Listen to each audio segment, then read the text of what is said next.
Good morning! Good morning po sa lahat. Ayan. Pwede bang makita yung mga smiles po ng bawat isa? Wow!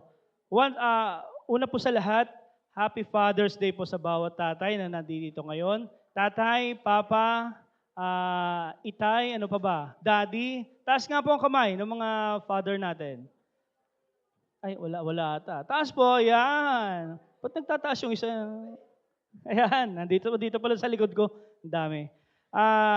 Happy Father's Day po sa inyong lahat at marami pong salamat. Pag-usapan talagang tatay ay nakaakibat ang sakripisyo, nandoon na yung pagmamahal, ang pagpo-provide para sa family. Marami pong salamat sa inyo. Higit sa lahat, ang pangunguna bilang spiritual father ay napakahalaga. Salamat po sa inyo. Before tayo mag-start, sabi po dito sa Colossians chapter 3 verse 16, "Let the word of Christ dwell in you richly, teaching and admonishing one another in all wisdom, singing psalms and hymns and spiritual songs with thankfulness in your hearts to God." Okay, tayo po tayong lahat. Tayo po'y manalangin. Ama namin Diyos sa makapangyarihan sa lahat, salamat po Panginoon. Kami po ay dinala nyo dito upang makapagpalakasan spiritually, Panginoon, makapagkamustahan, makapagkwentuhan. Salamat Panginoon at higit sa lahat makapakinig ng iyong turo, Panginoon, ng iyong aral mula sa Biblia, Panginoon. At marami pong salamat Panginoon at kami po ay kumpleto at nandito at inaantay pa po namin yung iba po namin mga kasama. At ingatan nyo rin po sila, Panginoon, sa pagdala nyo po sila dito sa church. Salamat, Panginoon, sa ipong lahat ng pinakamataas sa kapurihan, Panginoon. Jesus, we pray. Amen. Handa na po ba tayong umawit sa Panginoon? Amen. Amen po. Let's sing. Lord, you are good. Napakabuti po ba ng Panginoon sa ating buhay? Amen po ba? Amen. Ang sigla ng mga kabataan natin dyan, nasa likod. Wow. Palakpakan naman natin ang Panginoon. Sabay-sabay po tayo.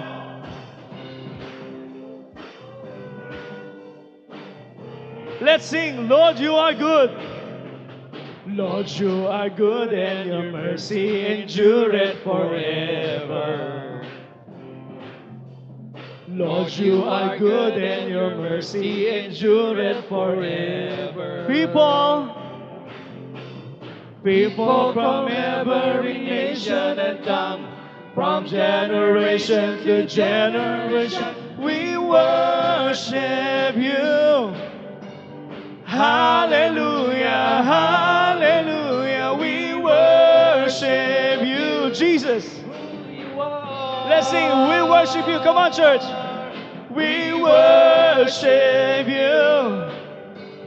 Hallelujah, hallelujah, we worship you for who you are. You are good. SCC, palakpak naman tayo sa Panginoon. Once again, let's sing, Lord, you are good. Lord, you are good and your mercy endureth forever. Lord, you are good.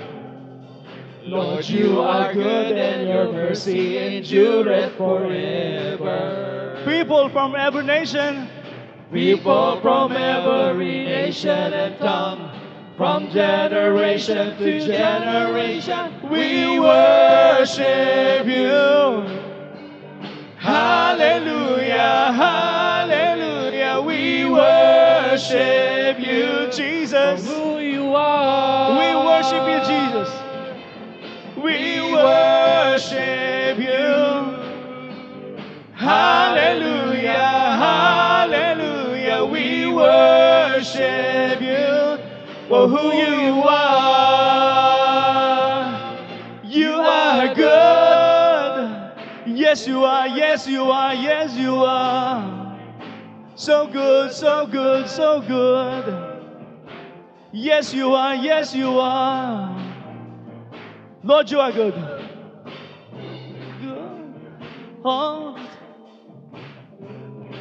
You are good.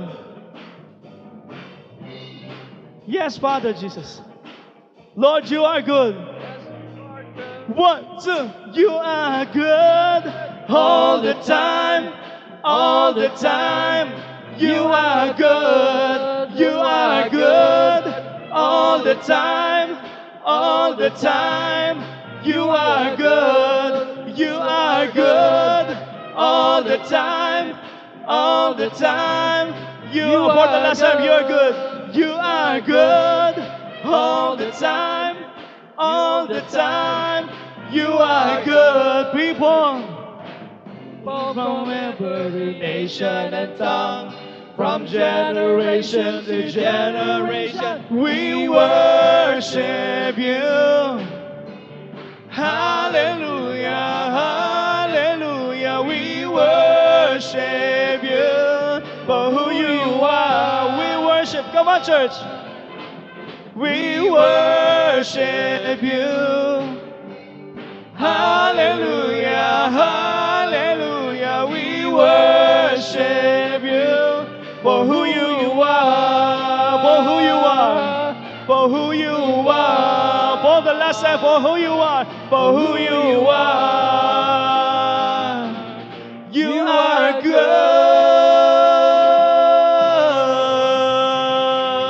Thank you, Jesus. Amen. Let's continue to Hallelujah. praise the Lord. Church, let's sing this. Great in power. Walang iba. Lord Jesus, your power is great. Let's sing, praise Him. Praise Him, you heavens and all that's above. Praise Him, you angels in heavenly hosts. Let the whole earth praise Him. Come on, church. Praise Him, the sun, moon, and bright shining stars. Praise Him, you heavens and waters and skies. Let the whole earth praise Him. Great in power. Great in power. Great in glory. Great in mercy. King of heaven. Walang iba kundi Panginoon, ikaw lamang. Great in battle, great in wonder, great in Zion, King over all of the earth. Once again, let's sing. Praise Him. Praise Him, you heavens and all that's above. Praise Him, you angels in heavenly hosts. Let the whole earth praise. Come on, SEC, praise Him. Praise Him, the sun, moon, and bright shining stars. Praise Him, you heavens and waters and skies. Sa iyong lahat ng kapurihan, Panginoong Jesus. Wala nang iba. Great in power. Great in power. Great in glory. Great in mercy. King of heavens. Great in battle. Great in wonder. Great in Zion, King over all, great in power, great in power, great in glory, great in mercy, King of heaven, great in battle. Salamat, Panginoon. Sa lahat ng battle, Panginoon.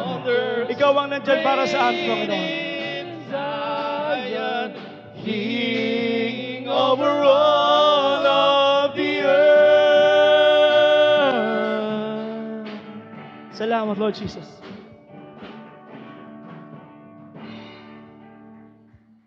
Amen. Let's continue to worship the Lord.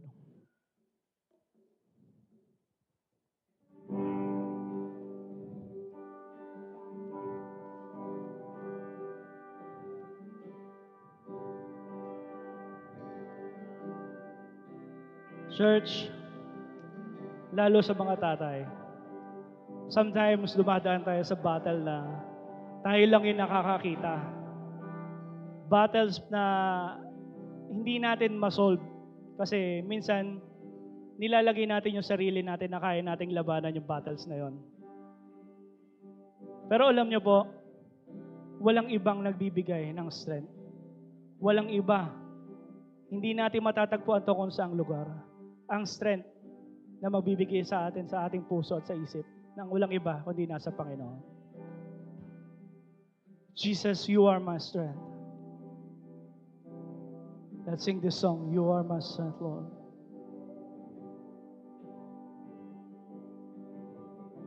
Come on, church. You are my strength,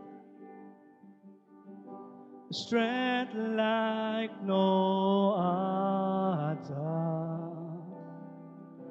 strength like no other,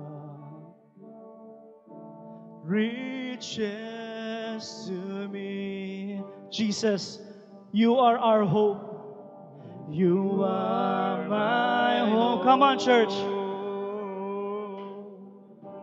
Hope like no one. Kung ang Panginoon Diyos ang iyong hope, umawit ka. Come on, church. Hope like no other reaches to. Can we stretch our hands to the Lord in the fullness of your grace? In the fullness of your grace, in the power of your name. Yes, Jesus.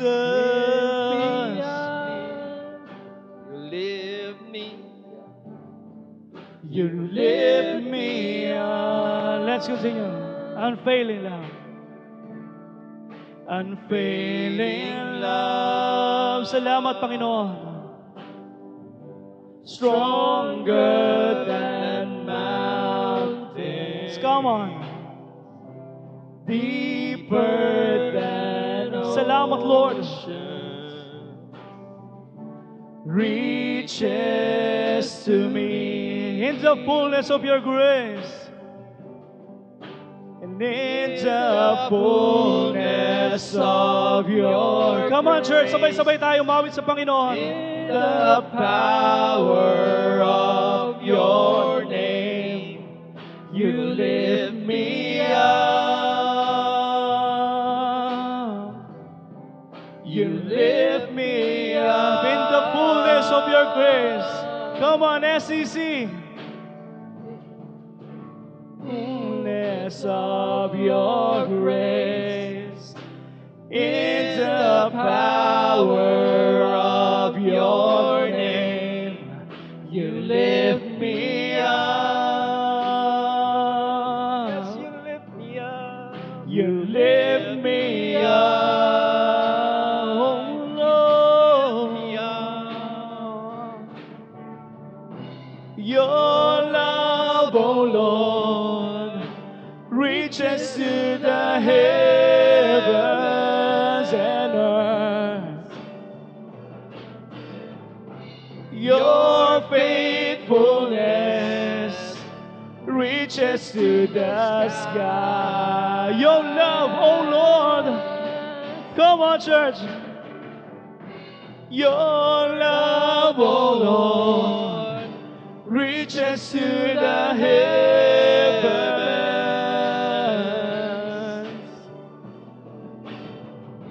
Your faithfulness reaches to the sky. Just our voices.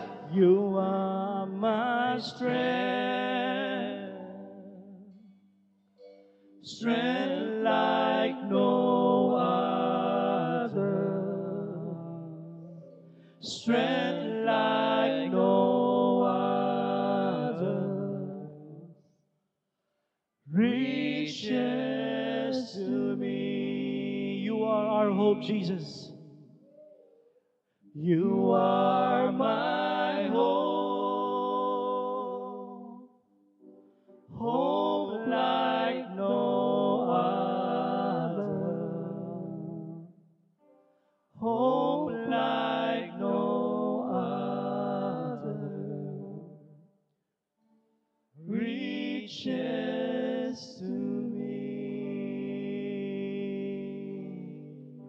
Salamat, Panginoon Diyos. Tunay, Panginoon, ang iyong pagmamahal, Panginoon, na inaabot kami, Panginoon. Hindi kami karapat-dapat ng iyong pagmamahal, Panginoon.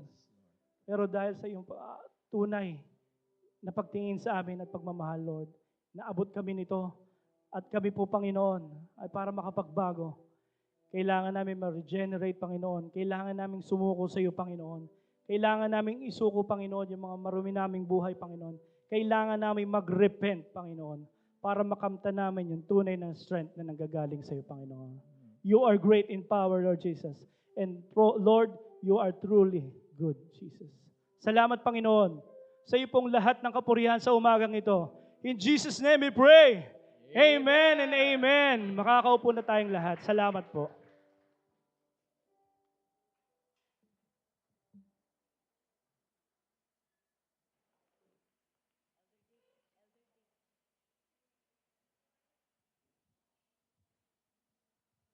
Good morning.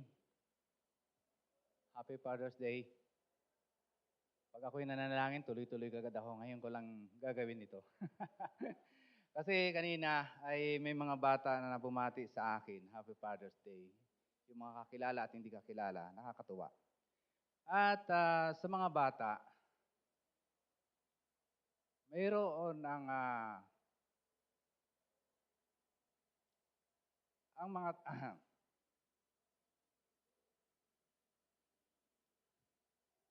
alam niyo mga bata, ang mga tatay, ang pinakamasaya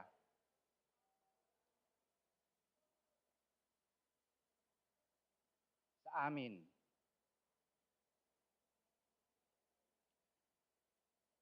Ay kapag sinusunod niyo yung gusto namin para sa inyo.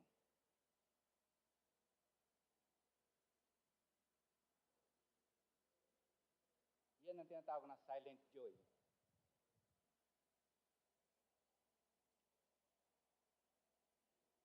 Kaya masaya akong sabihin na, mga anak, God bless.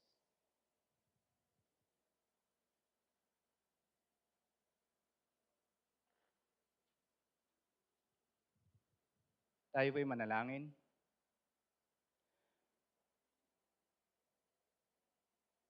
O Almighty God,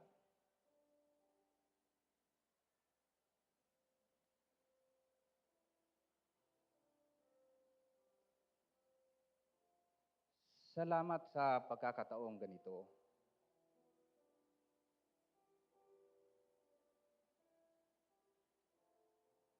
Fellowship na mga tinawag mo sa pananampalataya. Dahil dito,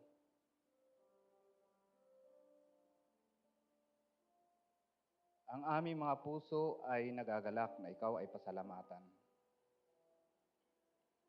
Purihin at sambahin sa Espiritu at sa katotohanan. Salamat o Diyos sapagkat ikaw ang nag-iisang Diyos na walang katulad.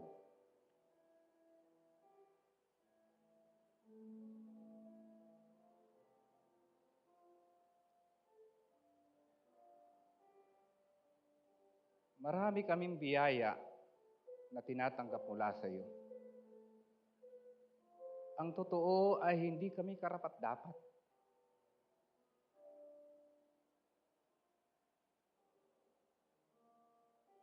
Dahil napakabuti mo at kami ay marurumi at masasama. Dahil sa krus ni Kristo,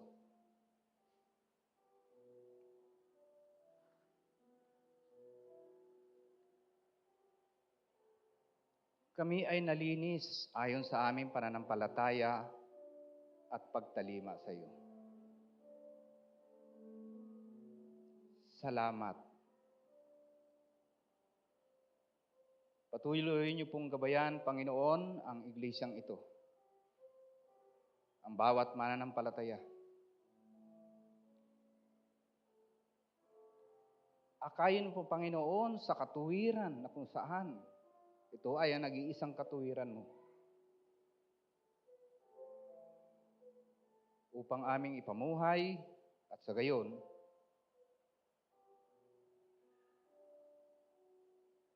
magliwanag kami at magbigay ng luwalhati sa pangalan mo at maging patutuo sa bawat kapwa namin. Ang mga kabataan, Panginoon, ang mga kababaihan, ang mga kalalakihan ng iglesyang ito. Gabayan mo, Panginoon. Tawagin mo na mamuhay sa katuwiran mo.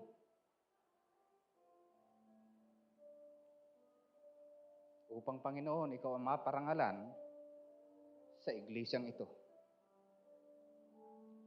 Ngayong araw, Panginoon, ay aming inaalaala ang araw ng mga tatay, ng mga ama,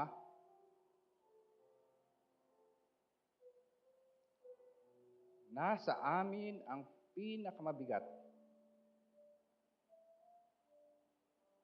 na panawagan mo na kami ay dapat manguna sa pananampalataya para sa iyo. Sapagat sa aklat, Panginoon, ang Proverbs ay nasusulat sa chapter 20,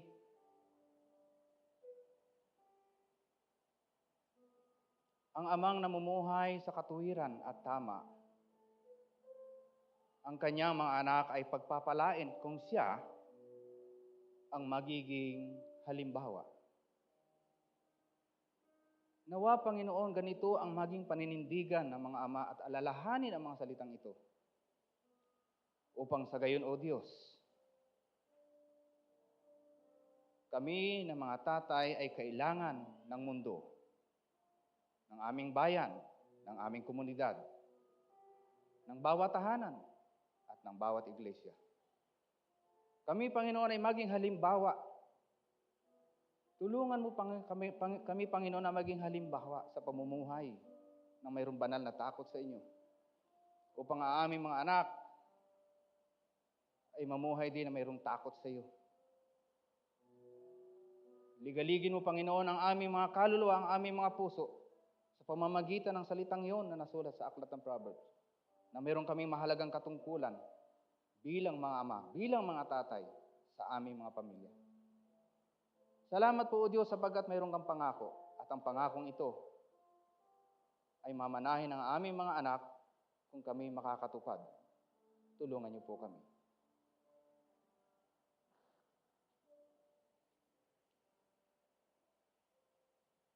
Kasihan mo po, O Diyos, ang iglesyang ito. Na manindigan ang mga ama, ang mga tatay, na mayroong buong katapatan ng pananampalataya sa inyo. Ito, Panginoon, ang kailangan namin. Ito ang pinakamahalagang kailangan namin. Na ang mga tatay sa iglesyang ito ay manindigan sa katuwiran mo.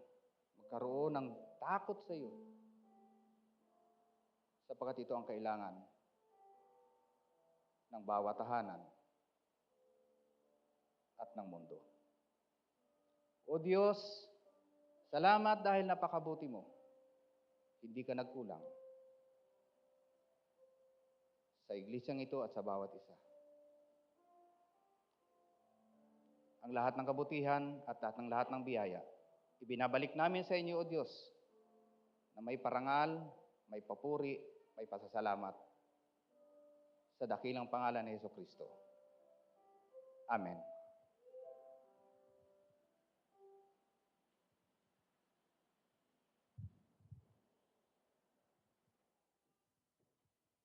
Good morning.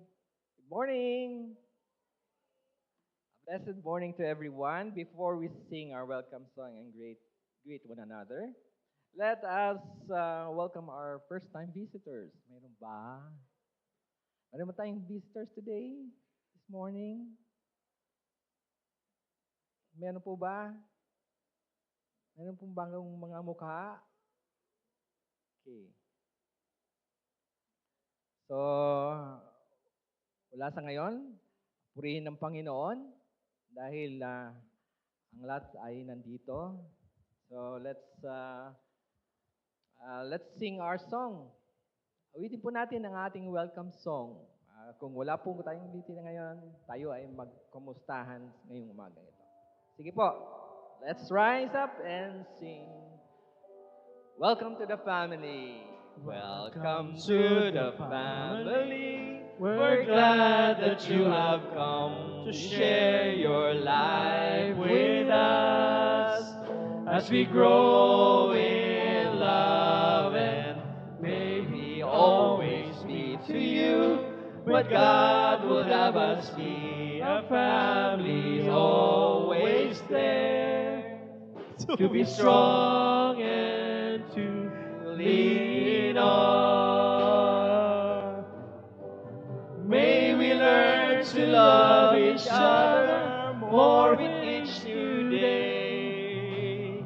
Words of love on our lips in everything we say. May the Spirit melt our hearts and teach us how to pray, that we might be a true family. Welcome to the family. We're glad that you have come to share your life with us as we grow in love, and may we always be to you what God would have us be. A family always there to be strong and to lead on. Maraming salamat po at tayo po ay bumalik sa ating mga upuan at tayo na po ay maupo.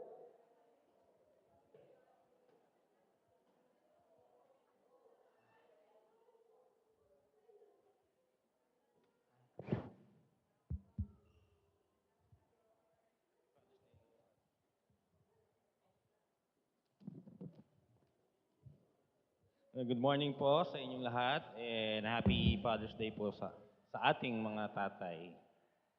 So, as we continue to fellowship and connect with God, we now have an opportunity to honor with Him with our tithes and offerings. So, let me read to you a powerful verse from Matthew 6, chapter 33. But seek first the kingdom of God and His righteousness, and all these things will be added to you. In this simple yet profound statement, Jesus provides us with a key to abundant living. He reminds us of the importance of prioritizing the kingdom of God above all else. So when we seek God's kingdom first, when we place Him at the center of our lives, everything else falls into place. Our worries, needs, and desires are all enclosed within His loving care. So today, as we give our tithes and offerings, let's remember the truth contained in this verse. Let's make a conscious choice to seek God's kingdom first, both in our hearts and in our giving. As we do so, we can trust in God's promise to provide for our needs. He knows our circumstances, our challenges, and our desires. When we align our giving with His purposes, He faithfully adds blessings upon blessings in our lives. So let's give with hearts. Let's give with hearts filled with faith and gratitude. So flashed on the screen are the bank account numbers where you can deposit your tithes online. And for those who in here, we can use your envelope inserted in the bulletin, and you may drop it in the collection box at the back. So please join me in prayer. Lord, thank you for your blessings and for the opportunity to give back to you. We pray that you will bless this offering and those who give generously, and that your kingdom's work will be powerfully advanced through our giving. In Jesus' name, amen.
Magandang umaga sa inyong lahat. Good morning. Binabasa ko yung vision ng church, ang Solas of Christ Church, at napakahalaga pala talaga ng vision na ito, no? To build a Christ-centered family church where God's love is experienced. Tapos ang mission is to make families disciples of Christ. As I was reading this, ang na-realize ko, ang pinaka-pillar ng vision at mission ay ang tatay. The husband who is the father. Kapag ka blessed ang tatay, blessed ang family. Kapag ka bumagsak ang tatay, bagsak ang pamilya. Ang church ang summation ng families. If we want the church to be strong, each family must be strong. And for each family to be strong, the husband should be strong in the Lord. Nung bagong kasal kami ni Ses, ang unang tinanong ni Ses, paano mong maipapangako sa akin na ikaw ay magiging faithful sa akin? Hindi ako makasagot kaagad, ano, honey? Paano mong maisisigurado na you will be faithful to me? And I said, as long as I walk close to the Lord, I'll be faithful to you. The moment I run away from Him, sa istorya pa naman ng tatay at lolo ko, na naikwento ko na sa inyo in one of the messages, ay sabit talaga. So napakahalaga po ng ating message this Sunday, and I entitled it, The Paradox of Fatherhood. Lessons from David and hope in Christ. This Father's Day, tayong mga tatay ay merong pagkakataon ngayon to honor our journey and to embrace our redemption. For the first time, naglagay ako ng notes para hindi ko makalimutan. Our scripture reading today is 2 Samuel 7, verse 1 to 17. Ang dinala kong version, yung paborito ko, ay ang Bible Pinoy version. Tayo at babasahin ko ito.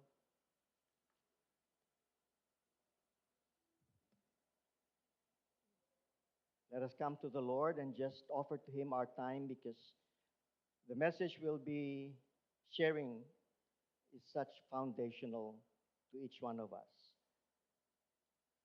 I'll be reading from ang Bible Pinoy version, 2 Samuel chapter 7 verses 1 through 17. Nung nakatira na si King David sa palasyo niya at pinagpahinga na siya ni Lord sa lahat ng kalaban niya, sinabi ng hari kay Prophet Nathan, "Tignan mo, nakatira ako sa palasyo na gawa sa cedar, pero ang box ng kasunduan ng Diyos nasa tent lang." Sumagot si Nathan sa hari, "Sige, gawin mo ang lahat ng nasa isip mo kasi kasama mo si Lord." Pero nung gabing yon, sinabi ni Lord kay Nathan, "Puntahan mo ang servant kong si David at sabihin mong ito ang sabi ni Lord, hindi ikaw ang magtatayo ng tirahan ko. Hindi pa ako nakakatira sa isang bahay na permanente mula nung araw na niligtas ko ang bayan ng Israel sa Egypt hanggang ngayon. Sa tent lang ako nakatira habang naglalakbay. Sa lahat ng lugar na napuntahan ko kasama ang buong bayan ng Israel, hindi ako nagsabi sa mga leaders ng tribes na inutusan kong mag-alaga sa bayan kong Israel, nagawa nila ako ng bahay na gawa sa cedar." Verse 8, "Kaya sabihin mo rin sa servant kong si David na ito ang sinasabi ni Lord na makapangyarihan. Ako ang kumuha sa iyo mula sa pag-aalaga ng tupa sa damuhan para gawin kang leader ng bayan kong Israel. Kasama mo ako kahit saan ka pumunta, at winasak ko sa harap mo ang lahat ng kalaban mo. Gagawin kitang sikat tulad ng mga kilalang tao sa mundo. At pipili ako ng lugar para sa bayan kong Israel, at doon ko sila ilalagay. Doon sila titira at wala nang manggugulo sa kanila. Di na sila aapihin ng mga taong marahas, gaya ng dati. Verse 11, nung time na nag-appoint ako ng mga leader ng tribe sa bayan kong Israel, at pagpapahingahin kita sa lahat ng kalaban mo, di lang yun, ako si Lord ang nagsasabi sa iyo na gagawin kong matatag ang lahi mo. Verse 12, pag namatay at nalibing ka sa libingan ng mga ancestors mo, gagawin kong haring papalit sa iyo ang isa sa mga magiging anak mo at patatatagin ko ang kaharian mo, ang kaharian niya. Siya ang gagawa ng temple para sa akin at gagawin kong forever na matatag ang paghahari niya. Ako ang magiging tatay niya at magiging anak ko siya. Pag gumawa siya ng mali, paparusahan ko siya gaya ng pagpaparusa ng isang tatay. Pero di magbabago ang wagas kong pagmamahal sa kanya. Di gaya ng ginawa ko kay Saul na tinanggal ko bilang hari mo, birang hari para palitan mo. At ang lahi at kaharian mo ay siguradong magtatagal. Magiging matatag ang paghahari mo forever. Verse 17, sinabi ni Nathan kay David, yung lahat ng narinig at nakita niya. Panginoon, maraming salamat at nakarecord ang mga katotohanan ito. At ngayon kami ang nabe-bless, Panginoon, as we read what has been recorded in your word. We thank you, Lord, that in the darkness of our generation today, ang inyong salita ang siyang tanging liwanag sa napakadilim na mundong ito. Would you, O Lord, lighten and brighten us, each one of us, as we listen to your word preached. In Jesus' name, amen. Pwede na po tayong umupo.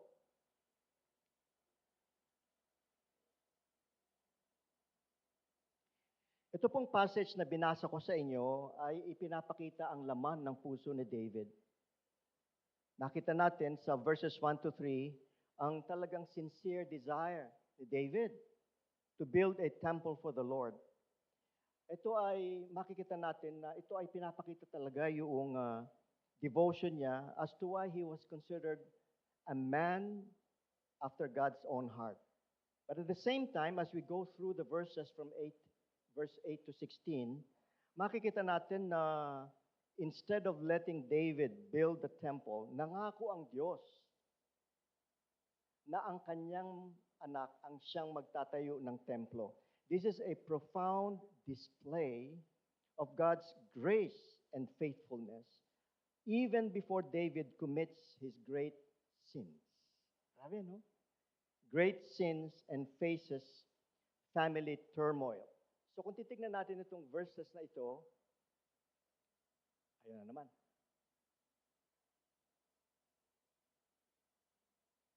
Ayan. How could a man so favored by God and whose heart was so devoted to Him also be such a disastrous father? Grabe, no? Paano ang isang tao so favored by God at ang puso ay talagang devoted sa Diyos, ay magiging isang palpak na tatay? Pwede ba yun? But the scripture shows us na ito ay talagang nangyari.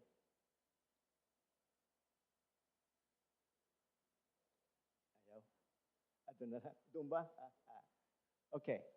So, 3 points to learn from on fatherhood. Una, the ideal versus the reality. And second, the deep faith versus the devastating failures. And third, the greater truth of God's redemptive power. Meron akong alam na istorya ng isang pastor sa isang church na nagkagulo yung church dahil nalaman nila na yung pastor ay meron ng ibang babae. Kinuusap siya ng mga elders At ang sagot niya, hindi nyo kilala ang misis ko. Kung kilala nyo ang misis ko, maintindihan nyo kung bakit ko siya papalitan ng ibang babae. Kinausap siya ng chairman of the board, hindi siya nakinig. Masisira ang karir mo, sabi ng mga leaders. Sabi niya, wala akong pakialam. Tinanggal siya ng church, iniwan niya yung misis niya. Sumama siya sa ibang babae. May pag-asa pa kaya siya? So parang ang tanong natin ngayon, how could a man so favored by God and whose heart was so devoted to Him also be such a disastrous father? Meron akong isang kasama noon nung ginagawa namin ng LRT. Kasama ko siya sa Bible study group namin. Tatay kami, young dads.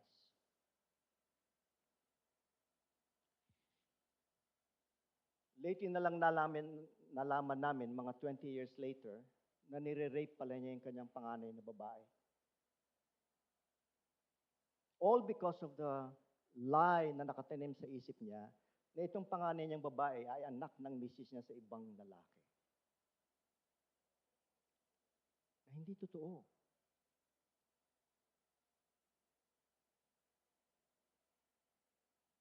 Tapos sasabihin niya, pinatawad na ako ng Diyos eh. Namatay na si Jesus para sa akin. So bakit niyo ako husgahan? But he was not repentant.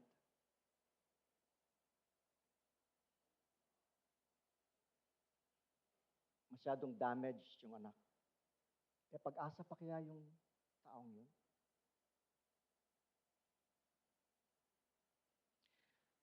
So itong message natin today lays the groundwork for hope in Christ.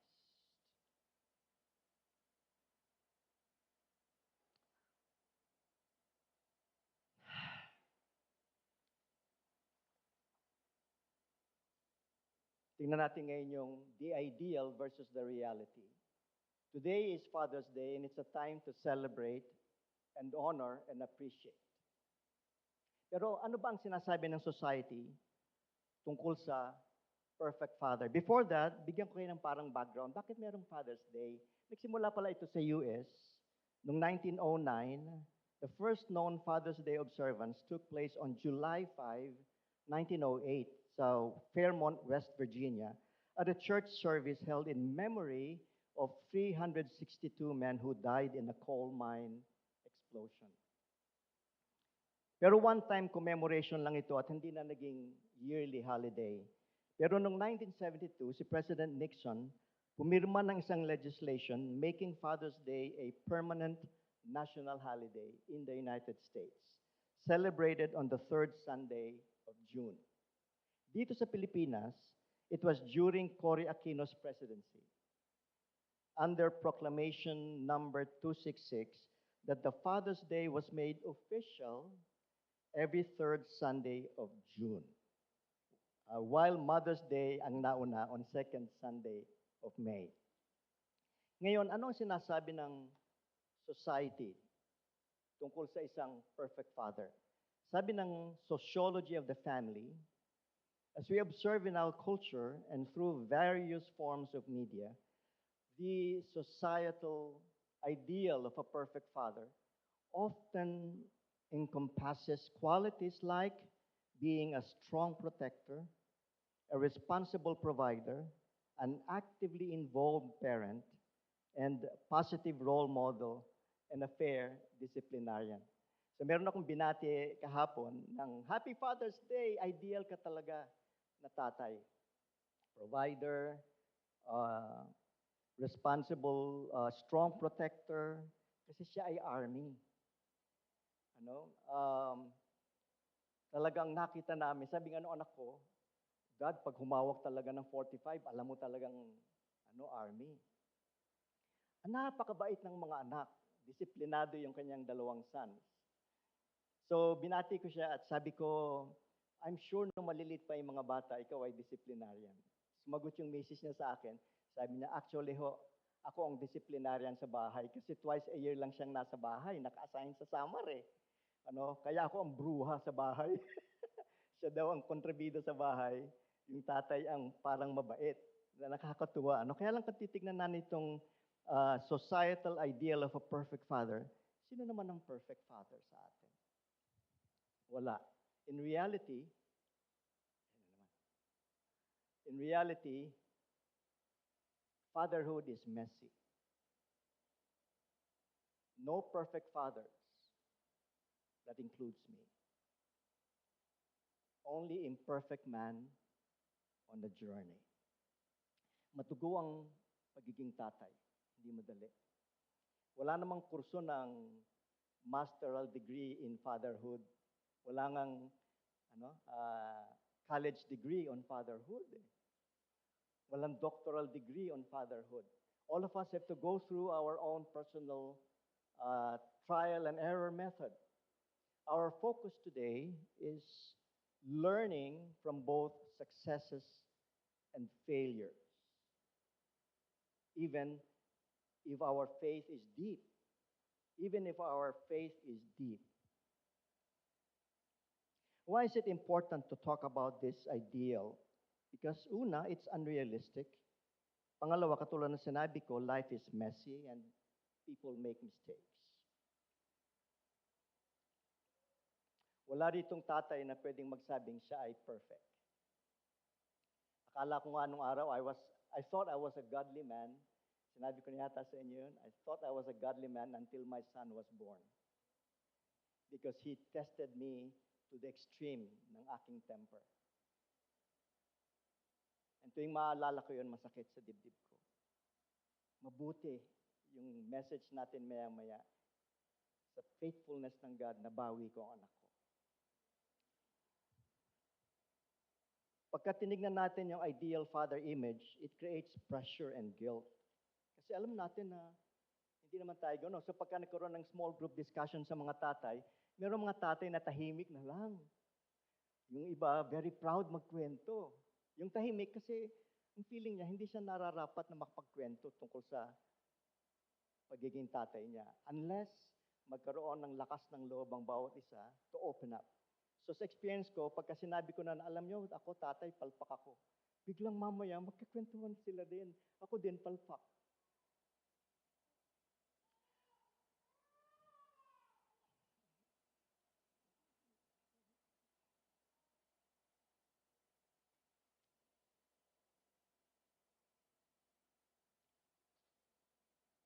Tingnan natin ngayon si King David. Mabuti, merong katulad niya. The second point that I'm going to emphasize is the deep faith versus devastating failures. A man after God's own heart si David. Pero paano naman yung comment ng mga anak niya?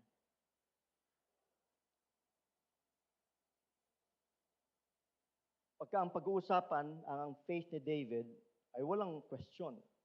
He's got deep devotion. Ayaw. Deep devotion to God. Psalms 23, Psalms 51. Alam niya yung kwento ng boldness in battle. Sabi nga rito sa 1 Samuel 17, basahin ko ha, verses 45 to 47.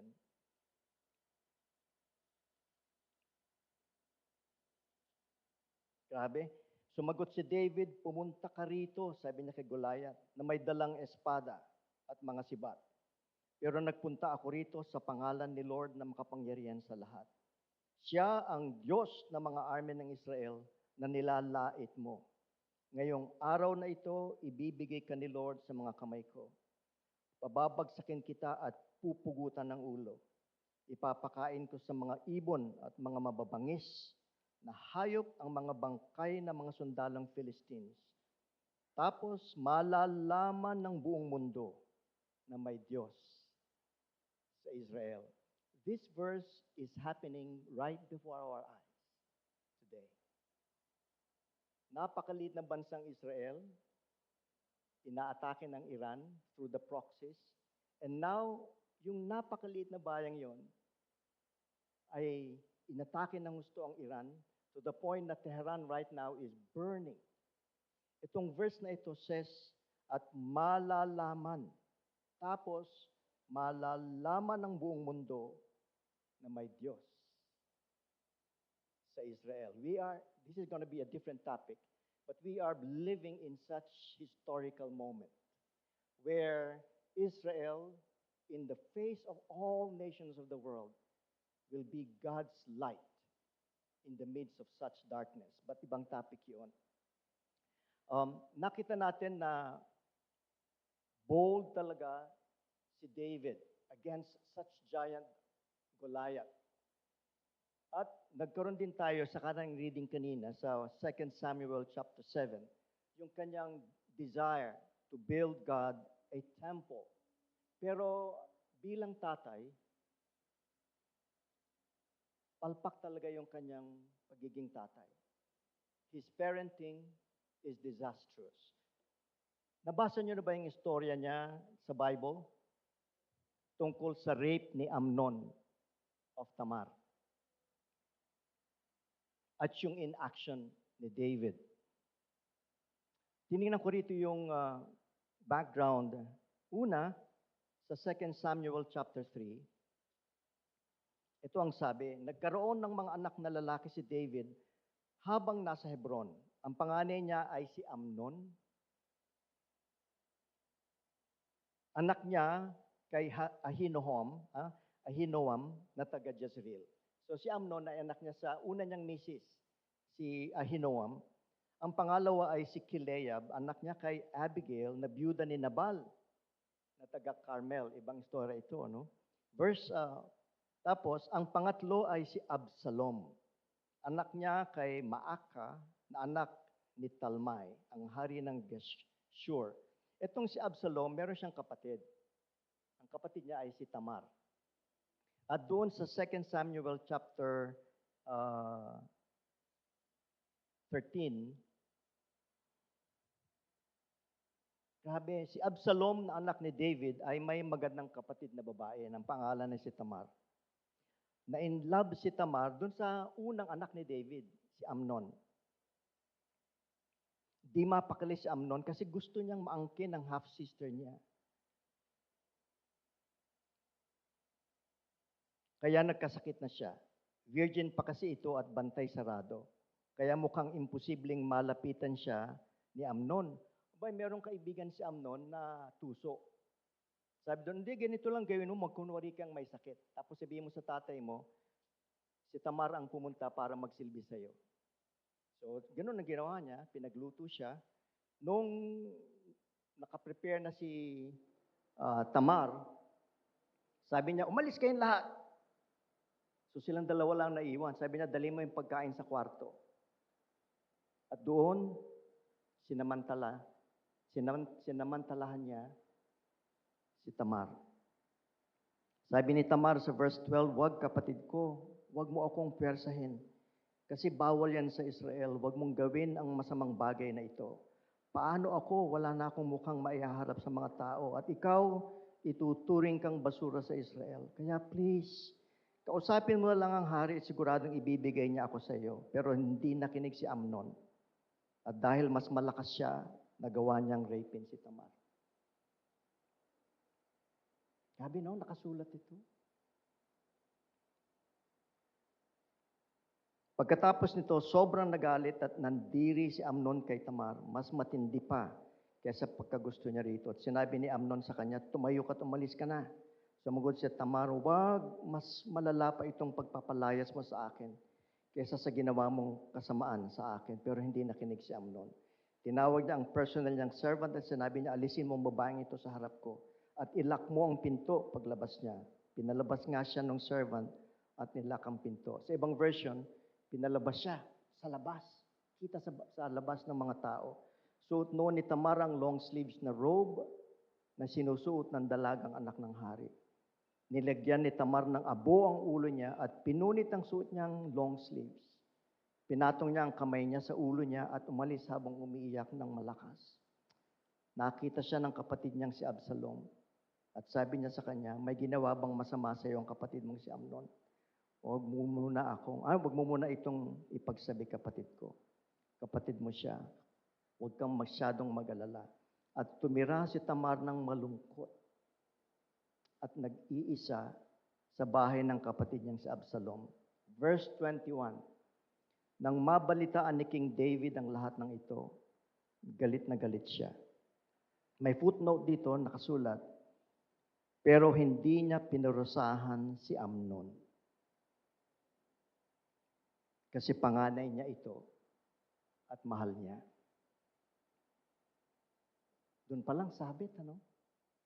Kaya alam natin, sa susunod, naghintay si Absalom ng 2 taon. And to make the long story short, pinapatay ni Absalom si Amnon. At dahil pinapatay niya, lumaya si Absalom sa tatay niya.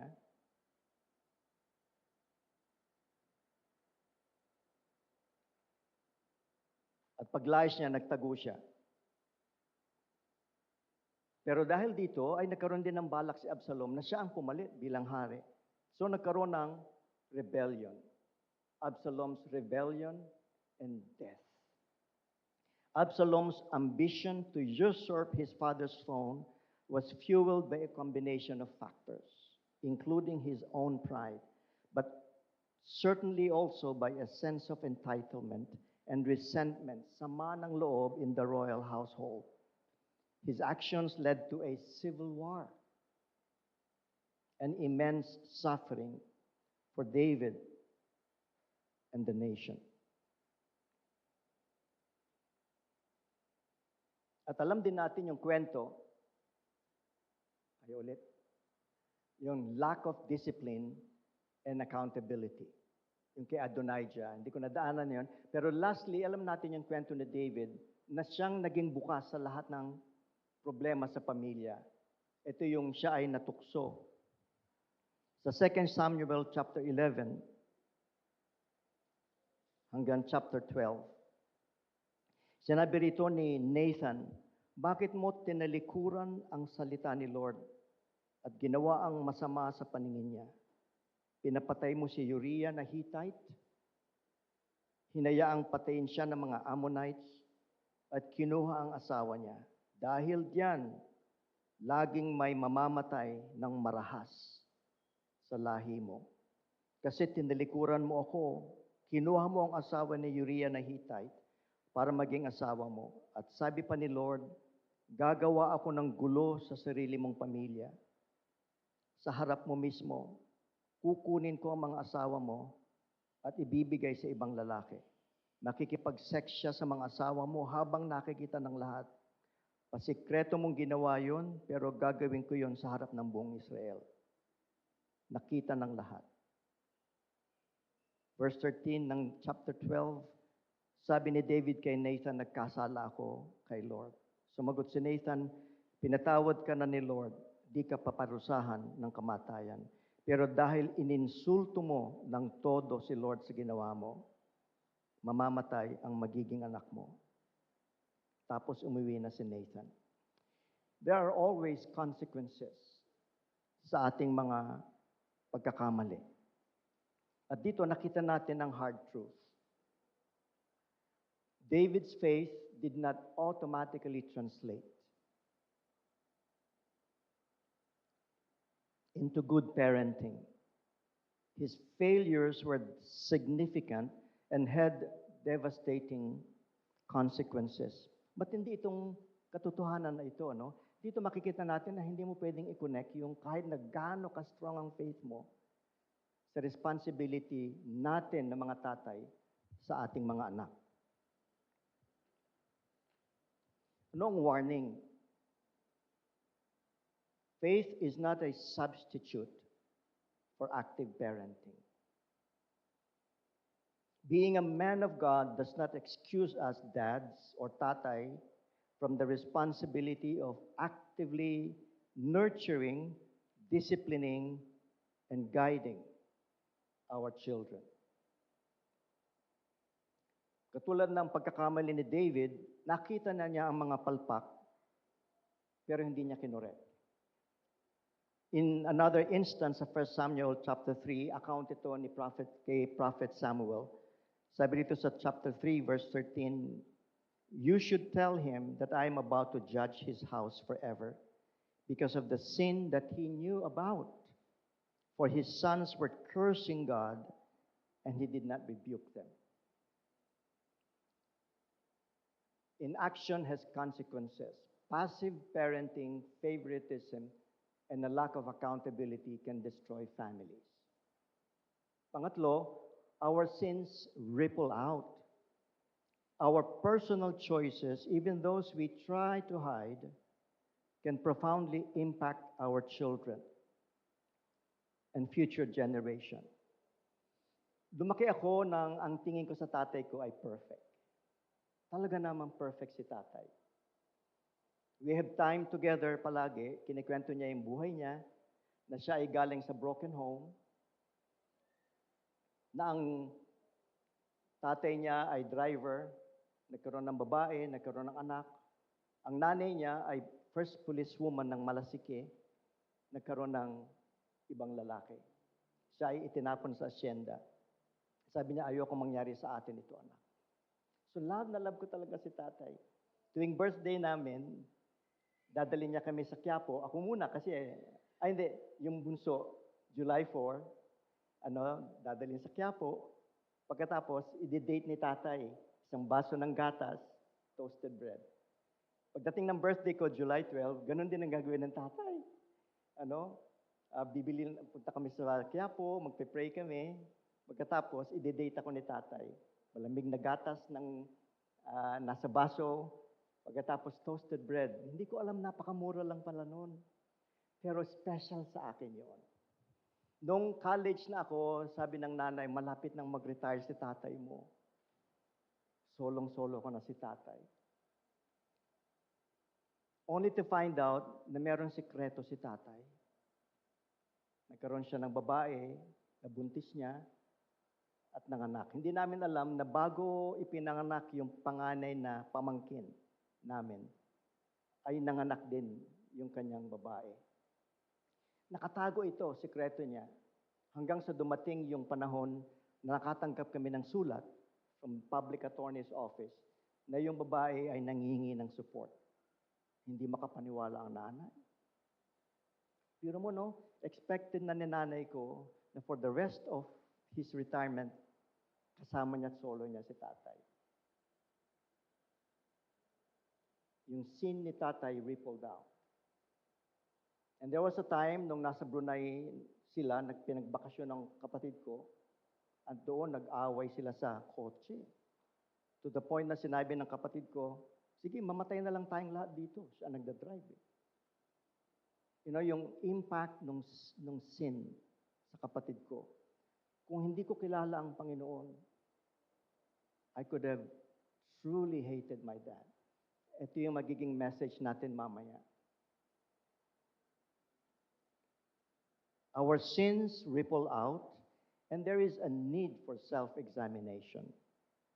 Bilang tatay, are we making similar mistakes? Are we repeating patterns of passive parenting? Or neglecting our children's spiritual and emotional needs. Ang galing ni tatay ko talaga nung bata ako, pagka naalala ko yung, ang galing niya akong i-rebuke. Pagka ginugupitan niya ako, kasi si tatay ang gumugupit sa akin, doon ang personal time namin. May nabalitaan ako sa nanay mo na ginawa mo. Huwag mong gagawin yun, ha? Pagkatapos, ang hindi ko makalimutan, nakita ko na nawawala yung kanyang priceless Bulova wristwatch. Sabi ko, tayo, nasan yung relo mo? Ano na ako noon? 1 sem to go, graduate na ako ng civil engineering. Wala siyang sinabi, pero kinulit ko, finally sinabi niya, sinangla ko yung relo ko para pambayad ng tuition fee mo, anak. Naiyak ako talaga. Sabi ko, tayo, titigil na lang ako para magtrabaho. Alam mo ang sabi ng tatay ko? Ang tuition fee mo, problema ko. Ang pag-aaral mo, problemahin mo. Alam ko kung gaano kahirap maging working student, anak. So study hard. So ito yung mga images and memories that I have with tatay. He was perfect, but yet, nangyari yun. It happened to our family na ang tingin ko ng araw at comment na lahat ng kapitbahay, perfect family kami. So there is a need for self-examination. You know, the good news, kayo ulit? Saan ba ako tatapat? Sige dyan. The third point is the greater truth for God's redemptive power. The good news is, kahit na gaano kapalpak tayo na tatay, God's grace is there for us, imperfect Father. Later, I will share, hindi ko na mapigilan, we celebrate Father's Day not because fathers are perfect. We celebrate Father's Day because of God's grace. Tingnan niyo yung repentance si David. David was not perfect, but he was repentant. God forgave him. Tignan din natin ang patience ni God at yung kanyang pagtutubos sa atin. God continued to work through David even after his monumental failures. He is a God, I should have written here, not second, he is a God of unlimited chances. Meron akong na-meet na isang pastor nung nasa Kuwait ako. Kinuwento ko yung storya na ako ay nag-a-apologize, nagsosorry sa anak ko. And sabi niya, Pastor, napakaganda ng kwento mo, may ikikwento ako sa iyo, sa harapan ng congregation. Pagka makita mo siya, mukhang striktong Hapon. Mukhang general talaga. At totoo naman talagang napaka-stricto. To the point na yung mga 3 niyang anak na lalaki hated him. Ang mahal ng mga anak ay yung nanay. Pero they hated his dad. A businessman and a pastor in Kuwait. Pero dahil nadinig ko yung kwento mo, kwento ko rin sa iyo, naawa ang Panginoon sa akin. There was a time, kinausap ko ng misis ko, sabi niya, masama ang loob ng mga anak mo. Kausapin mo sila. Pinatawag niya sa isang kwarto. Malalaki na yung mga anak niya, may mga tato. Talagang pinakita nila yung kanilang rebellion sa kanilang tatay. At doon, sa harap ng 3 niyang anak, sinabi niya, patawarin niyo ako. Iyak ako. Patawarin niyo ako sa mga pagkakamali ko sa inyo. Alam mo, sabi nung wife, kinikwento niya sa akin, nakasara yung pinto, naririnig ko yung hagulgol ng mga anak ko.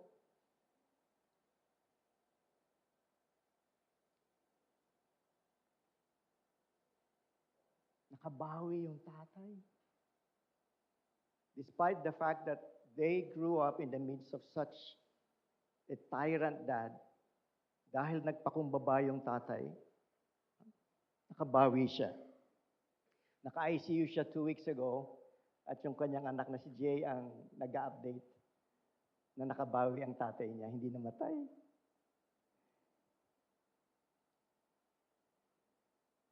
Pangatlo, the power of the gospel. Ayaw ulit dyan. The power of the gospel. Jesus Christ offers forgiveness, healing, and the power to break generational curses and destructive patterns.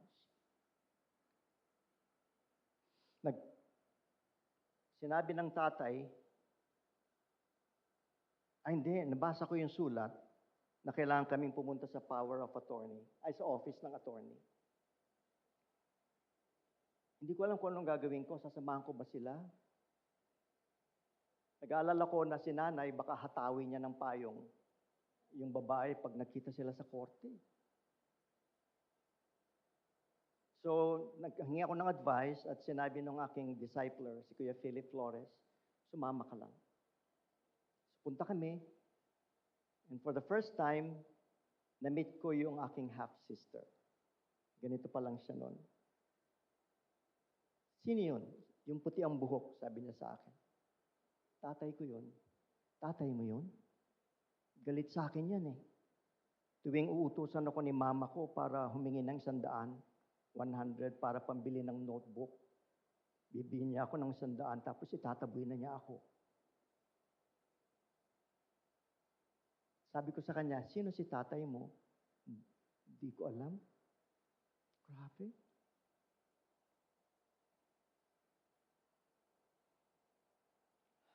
Naayos yung usapan sa korte at nag-decide ang tatay na kalahati ng kanyang pension ibigay. Halos mamatay sa sama ng loob ng nanay ko. 100,000 ang pension mo.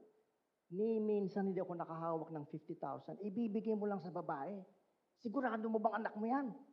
Tinanong ka nung attorney, bigla ka na lang sinabing, oo, anak ko yan. Nihimin lang sinabing, hindi ako sigurado. Nagkaroon ng autoimmune si nanay. She died because of it.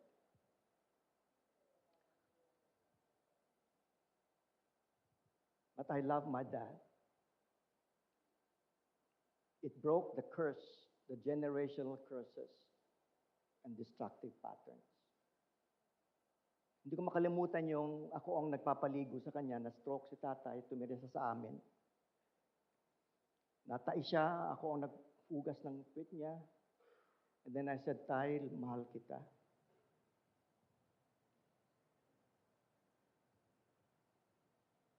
Kung hindi sa gospel, hindi ko alam yun. Ang sinabi ng Panginoon sa akin, wala kang karapatang husgahan ng tatay mo. Masakit. Pero nandun ang power ng gospel. And lastly, it's never too late. To seek forgiveness, to humble ourselves, to start anew in our parenting, or to simply surrender our life to Jesus. Sa tulong ng misis ko at ng sister-in-law ko, hinanap namin yung aming half-sister. Namatay na kasi si tatay. Mabuti nung nasa ICU pa siya, mabuti ay yung aming half-sister nung nahanap namin, ay hindi siya pumunta dahil during the time buntis na siya. Natatakot siya na baka magkasakit siya, ma-expose. But anyway, and dumating yung, sorry if I would use the word, bakit ganun palagi kung dumating yung babae? And na-meet ko siya, again, after so many years. And then later on, nung namatay na si tatay at naka-schedule na ang kanyang cremation, ay inimbita namin sila. And for the first time, kumpleto kami. Kapatid ko from Brunei at yung half-sister ko, na sayang, hindi nakita ng tatay ko kung gaano kaganda. Pamukhang kamukha siya ng tatay ko, pero mistisang parang Kastila. Kasi ang lola ko ay Kastilaloy. Pero mabuti na lang din, hindi niya nakausap ang tatay ko dahil baka magkaroon pa siya ng alaala na she was being rejected. Mahal na mahal namin itong half-sister ko. Hanggang ngayon, meron kaming chat group, kasama yung mama niya, and we would be sending greetings, at paulit-ulit na sinasabi niya, nung nagkausap kami sa korte, sinabi nung mom, isang beses lang ako nagkamali. Hindi ko na, isang beses lang ako magkamali. Ibubuhos ko na lang ang buhay ko sa anak ko. And true enough, that's what she did. Up until now, single siya, at palagi niyang alam yung mga dates ng birthday ng tatay. She would send me messages, greetings ng birthday kay tatay, ganon. Sabi ko nga, paano ba ito, Panginoon? Baka naman nagiging unfaithful ako sa nanay ko for accepting her. Pero ang sabi ko, Lord, ang nanay ay nasa iyo na. But now I have here an opportunity to tell her that we can all start anew. It's never too late. On the condition that you seek forgiveness, to humble yourself, and to start anew in our parenting, or to simply surrender our life to Jesus. So, ulit, ayaw gumalaw. Today, we honor our journey as dads. For us who failed, but surrendered.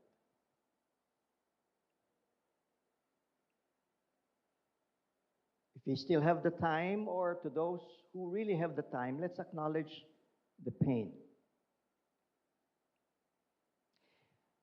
King David's story, for all its glory in faith, serves as a stark warning to every father, and indeed to every parent.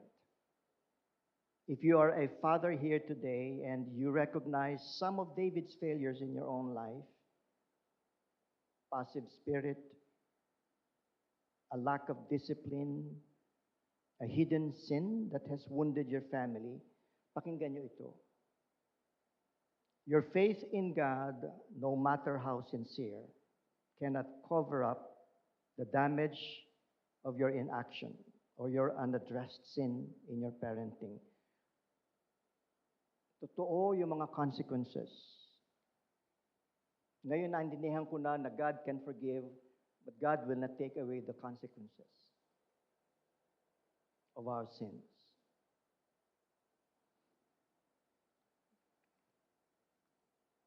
Let's remind everyone, mga dad, not to repeat David's mistakes of inaction. Let's face our failures and let's repent. Nakwento ko na sa inyo yun yung isang youth leader na kausap ko, na sabi niya, mabuti pa kayo, Kuya Kim, nagsosorry. Yung tatay ko, kung gagawin din niya yung ginawa mo, magpapaparty ako sa Jollibee. Alam naman niyang mali siya, hindi niya tanggapin. Chairman of the board pa naman siya ng elders. I mean, look at here. I have to be frank with you. We are not playing church. The Lord knows our hearts. If we want the vision of this church to be true, and if we want the mission statement to really be fulfilled, dads, we have to start it.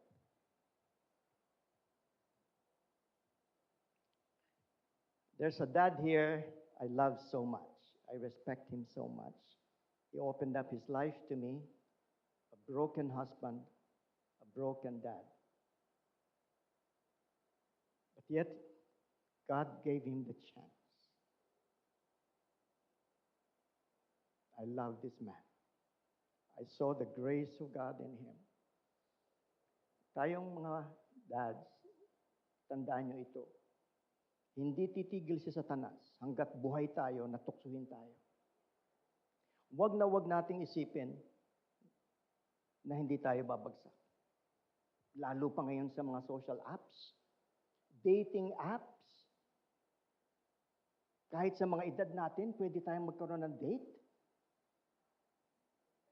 Abay, kahit na hindi natin pabasa sa message natin yan, gawin natin yung sekreto na yun, malalaman pa rin yun. Napakatindi ng tukso ngayon. Walang sinasanto, kahit pastor. Ano?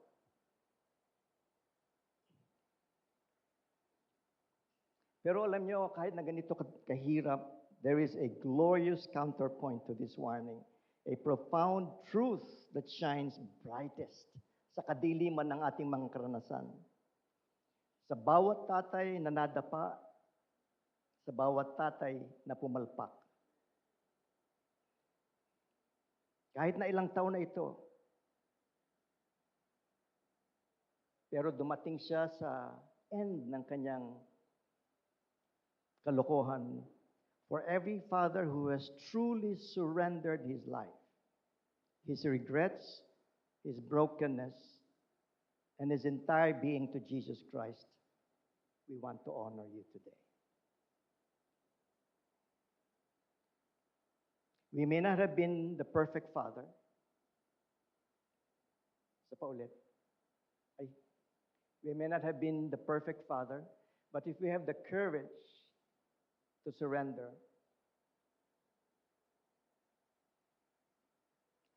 hindi talaga tayo pababayaan ng Panginoon.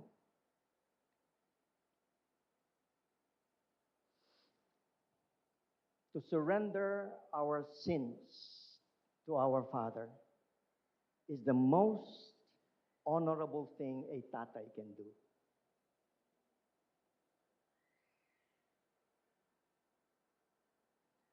Magkatabi kami ni tatay noon, sinabi ko, Tay, paanong nangyari yon? Sabi ni tatay, akala ko nga maitatago ko lang. Pinilit kong itago, anak. Sabi ko, Tay, walang sikretong maitatago. Pero pinatawad na kita, Tay. Nung sinare ko yan sa isang counselor, sabi niya sa akin, ang bilis mo naman nagpatawad. Hindi mo man lang hinintay na aminin yung pagkakamali niya. Iniisip ko nga yun, nagkamali ba ako? Pero hindi ang iniisip ko, hindi naman dependent sa pagsorry niya ang pagbigay ko ng forgiveness. God forgave me, and so I must forgive my tatay.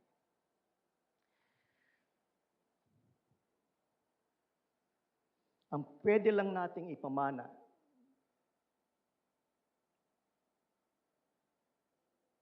ay ang living proof ng pagtubos sa atin ng Panginoon. These fathers, through their surrender, become living testaments to God's boundless grace and ability to restore broken lives. At ito lang ang legacy ng ating pag-asa. They may not have been perfect fathers, but their ultimate surrender to Jesus offers a powerful legacy of hope. Totoo yan. And redemption to their families and to us all. And I'm speaking as an example to you. Hindi alam ng tatay mag-sorry na hinahantay ng nanay. Pero nung ang nanay ay nagkasakit, for the rest of the whole year nang silang magkasama, si tatay ang nag-alaga.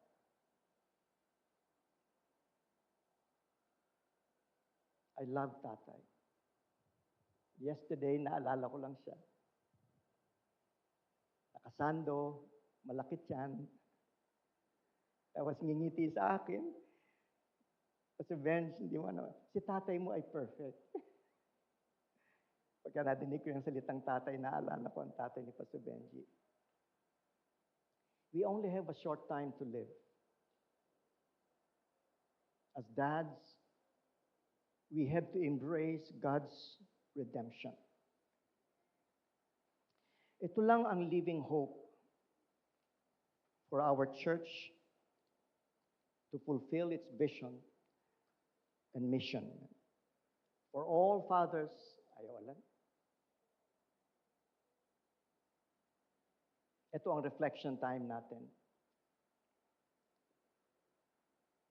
What areas of your parenting can you surrender to God today?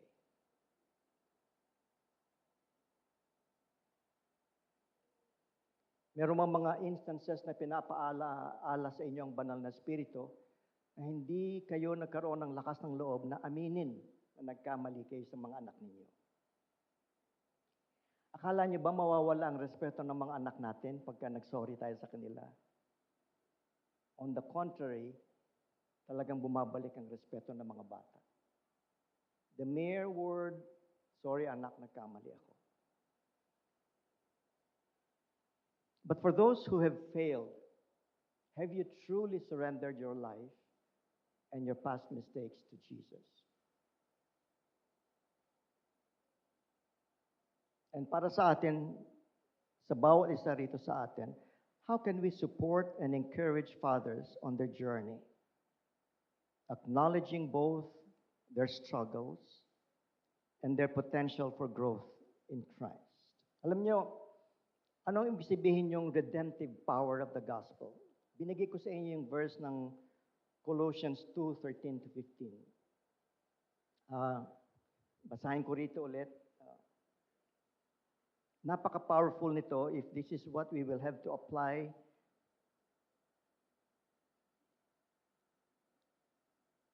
para mailigtas tayo sa ating mga kapalpakan. Colossians 2:13-15. Dati, patay kayo spiritually dahil sa mga kasalanan ninyo at dahil hindi kayo under the Jewish law. Pero binuhay kayo ng Diyos kasama ni Christ. nung pinatawad ng Diyos ang lahat ng mga kasalanan natin. Isipin niyo yun, ano? Lahat. Verse 14, kinancel niya ang dokumento kung saan nakalista ang mga utang natin. Pati yung mga obligasyong kasama nito. Pinawalang bisa niya ang lahat ng yun nung pinako siya sa krus.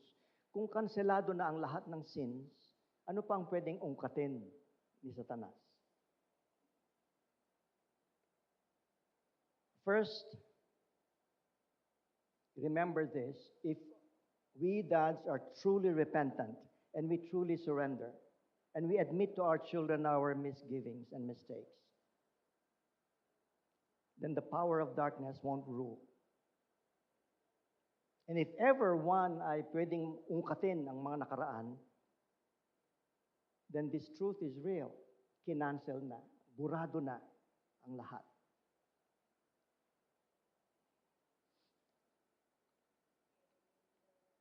And remember, God is not looking for perfect fathers, but for repentant hearts and willing spirits. Can all the dads stand up? Sayang, sana, sino yung mga kabataan dito na nandito? Ang dami ko nakita mga kabataan. Sana yung mga tatay ninyo nandito, no? Pwede kayong pumunta dito sa harap? Mga dads.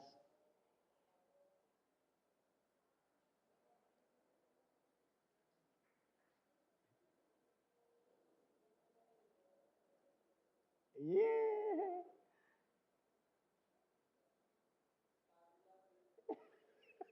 Dito sa may liwanag.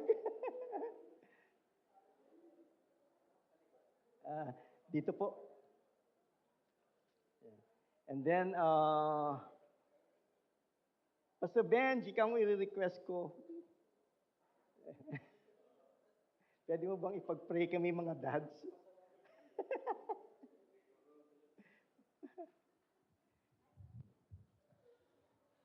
Para po mga tatay. Sige po. Church, iunat natin ang ating kanang kamay sa mga tatay. Sige po. Tayo manalangin. O Diyos Ama, thank you that this Father's Day, we have heard your word, Lord God. First of all, we'd like to also greet you, Happy Father's Day. You are our great God, our Father who cares, and the one who loves us so much that you sent Jesus Christ to die on the cross for our sins. We are not perfect, Lord God, but we have a perfect God. Thank you, dear Father, for showing your love, your faithfulness, your forgiveness, O Lord.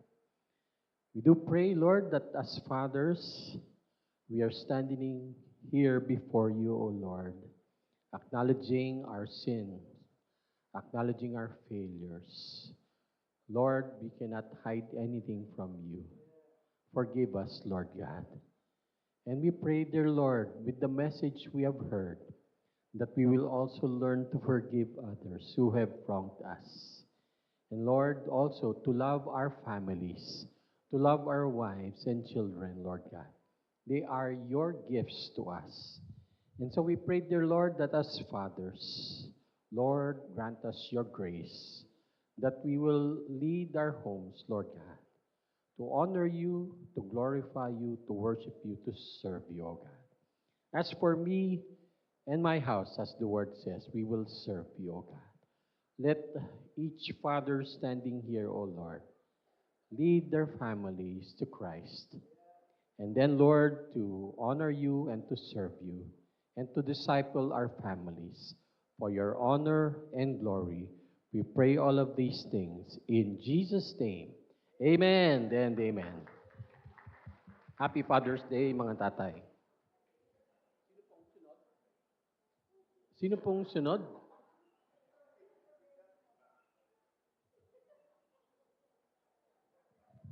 Sige po, paupuin mo po na natin yung ating mga tatay. Ayan. So, We are celebrating Father's Day because of God's grace. Sabi nga po ng message natin. And thank you so much po, Pastor Kim, for sharing us this morning. And sa susunod po ulit. Okay, so today po we have a special person who will share to us a short testimony about the great impact her father has or had on her life. Ayan, so kapatid po natin siya sa pananampalataya dito po sa SCC. Tawagin na po natin siya, si Ate Mia Miranda.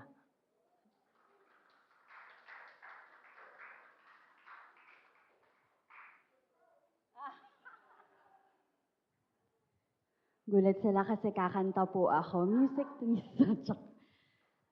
Hello po, I'm Mia Miranda, and tatay ko po si Pastor Benji.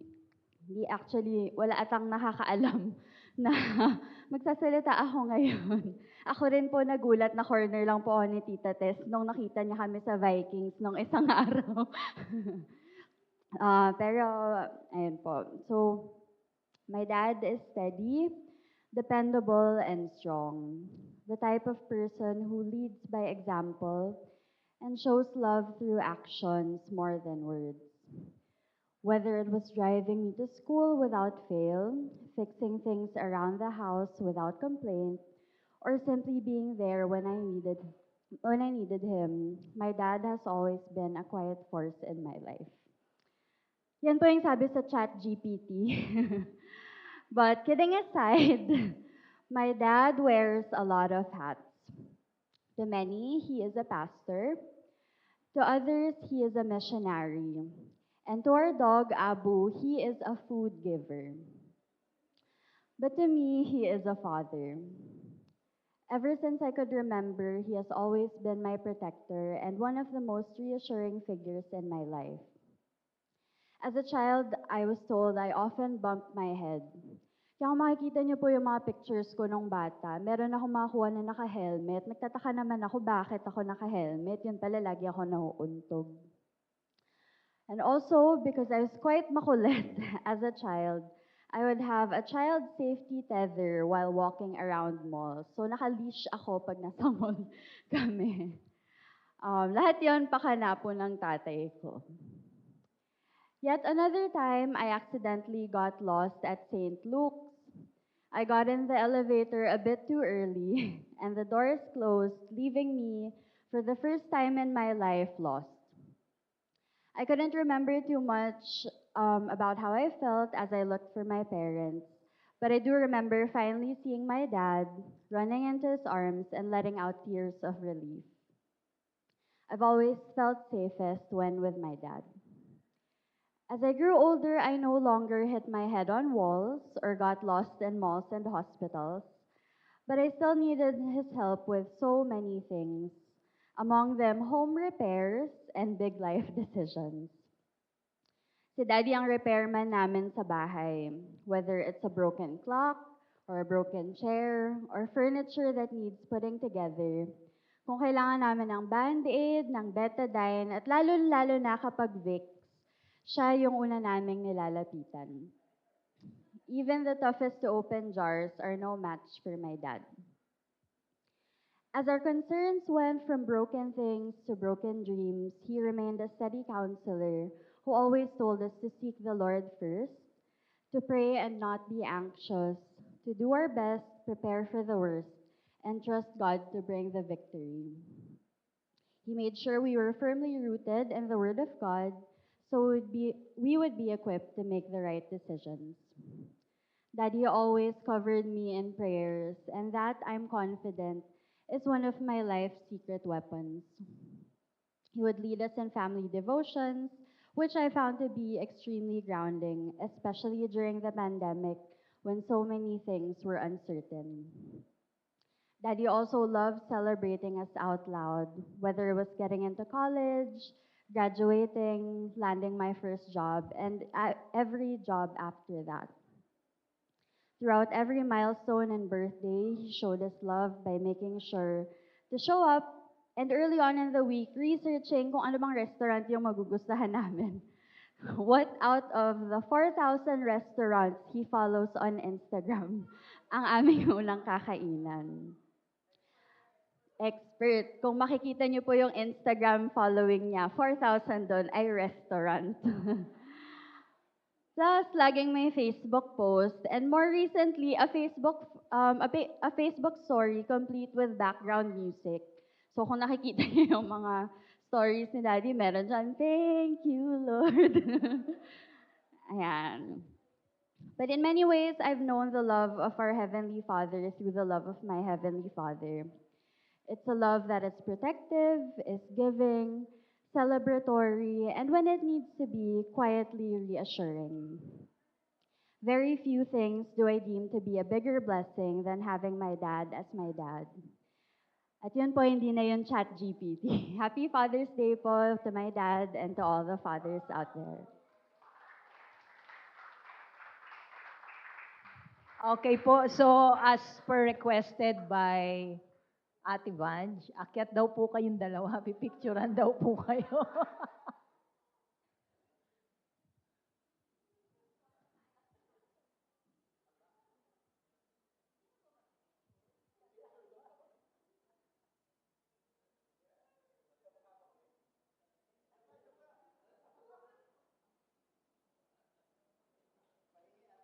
Okay po, ayan, surprise po yan, Pastor Benj.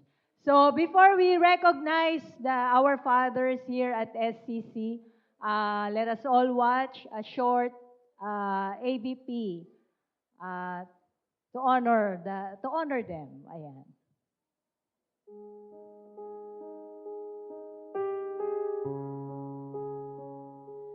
Father of mine, with your steady hands, you held me up so I could stand through every storm, through every fall. You were the one who gave your all. You worked so hard without complaint, taught me courage, love, and faith. When I was lost, you showed the way. You always knew just what to say. Father of mine, you're my guiding light, my quiet strength in the darkest night. I hope you see in this heart of mine is all the love for you. Father of mine,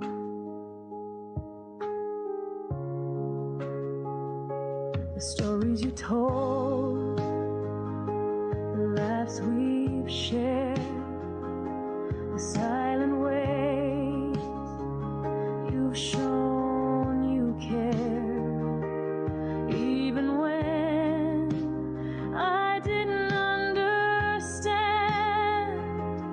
you were there, a steady hand. Father of mine, you're my guiding light, my quiet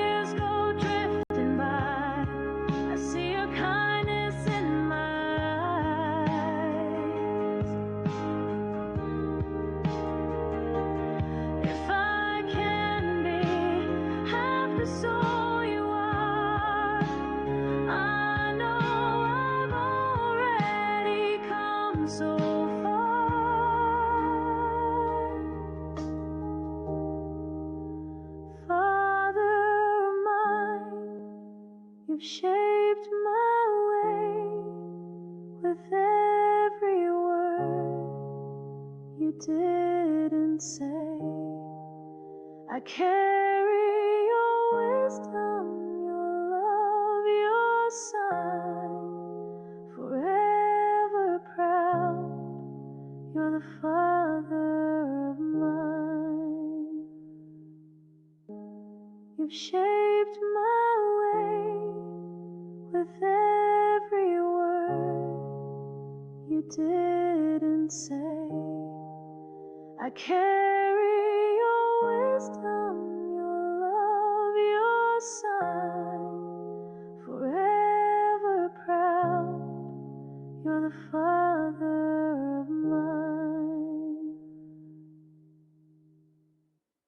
Ayan, palakpakan po natin ang ating mga tatay. And happy Father's Day po also sa ating head pastor, Pastor Ephraim. Ayan, thank you po sa inyong asawa, kay Sister Liam. Siya po ang gumawa ng ating ABP. Kahit nasa Australia siya, ay hindi po siya nakakalimot sa atin. Ayan, so once again, tinatawagan po natin ang lahat ng mga tatay because meron pong special gift ang SCC para po sa inyong lahat. Ayan po. Ayan po. So mga tatay po, alina po kayo. Ayan, Happy Father's Day po also again and again. Ayan.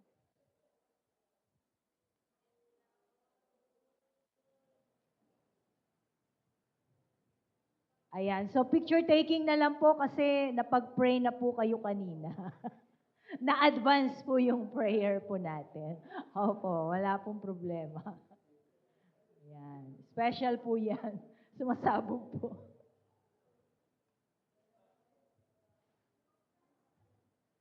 Bakit para nakita ko sa ABPC? Elder, Elder Jason. Dahil tatay ka ng marami, Elder Jason. Ayan po, sige po. Picture po. Ayan, compress daw po.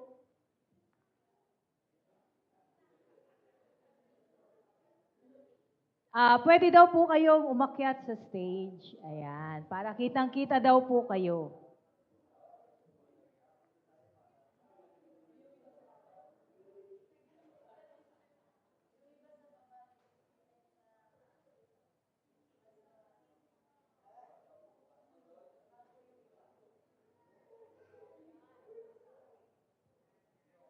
Deacon Ray, huwag kang ano. Yes, father ka raw ng lahat. Marami kang inaanak eh.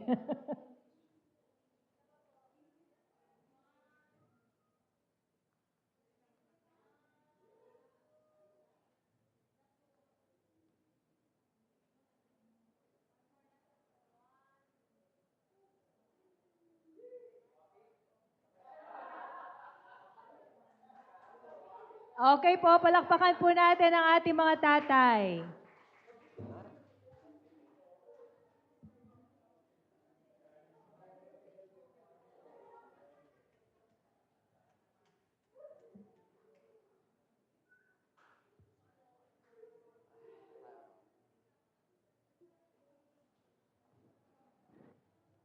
Tayo po ay dumako sa ating closing prayer. Tayo po ay umuko at pasalamatan natin ang Panginoon sa ating narinig na mensahe.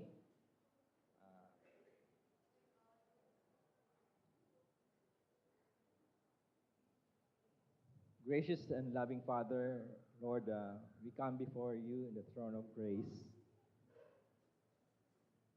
Maraming salamat po, Panginoon, sa mga katotohanan ng aming narinig ngayong umaga. Ang pagiging ama dahil sa inyong biyaya, Panginoon. Salamat po sa paalala ninyo sa amin ngayon na kahit madalas kaming nagkukulang, ang inyong biyaya ang siyang pumupuno sa pagitan na kung sino kami ngayon at kung sino ang ipinatawag ninyo kaming maging. Lord, you have called us, as 1 Peter 2:9 declares, to be a chosen people, a royal priesthood, and the holy nation, set apart to declare your praise. And yet, like King David, we carry with us the weight of both deep devotion and deep failure. We thank you for David's life, not because he was perfect, but because he was real, a man after your own heart, who worship you passionately and led courageously and repented sincerely. Help every father today, Lord, every leader, every man and woman in this room to take courage. Remind us, Lord, that you do not demand perfection, but you desire our hearts. You long for surrender, not performance, for trust, and even not self-sufficiency. Panginoon, sa mga pagkakataong kami nagkukulang bilang mga anak at mga ama, mga anak at mga pinuno, balutin niyo po kami ng inyong habag. Pagalingin niyo ang mga sirang bahagi ng aming mga buhay. Tubusin ang tila nawala at ibalik ang mga winasak ng kasalanan. Hayaan ninyo pong ang tipan ginawa ninyo kay David ang magbigay sa amin ng lakas ng loob na kayo ang isang tapat na Diyos nagtatayo ng kanyang kaharian sa pamagitan ng mga taong hindi perfecto. Lord, let us cling. Help us, Lord, to cling to you. Jesus Christ, who is our righteous, our hope, our King, forever. Because of Him, we can raise and rise again. Because of Him, we can lead our homes and serve our churches. Not in our strength, but in the power of your Spirit. May your grace empower us to live out our calling with boldness in the battle, faith in the trials, and love that endures. Bless every father here today, Lord. Strengthen their hearts, renew their minds, and guide their steps. May we live today not with shame, but with hope, not focused on our flaws, but on our faithfulness, Lord.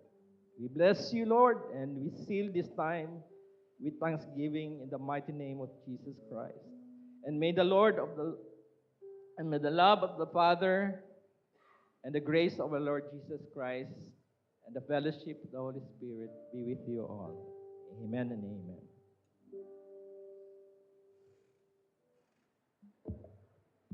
Thank you, Brother Art. Church, as we close this morning, tayo po tayo uli. As we sing this song, Lord, You Are Good. Tayo po tayo lahat.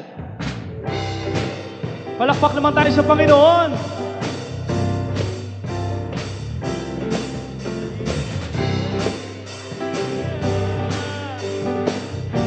Let's sing, Lord, You Are Good. Lord, you are good and your mercy endureth forever. Lord, you are good and your mercy endureth forever. People from every nation, People from every nation and tongue, from generation to generation, we worship you. Hallelujah.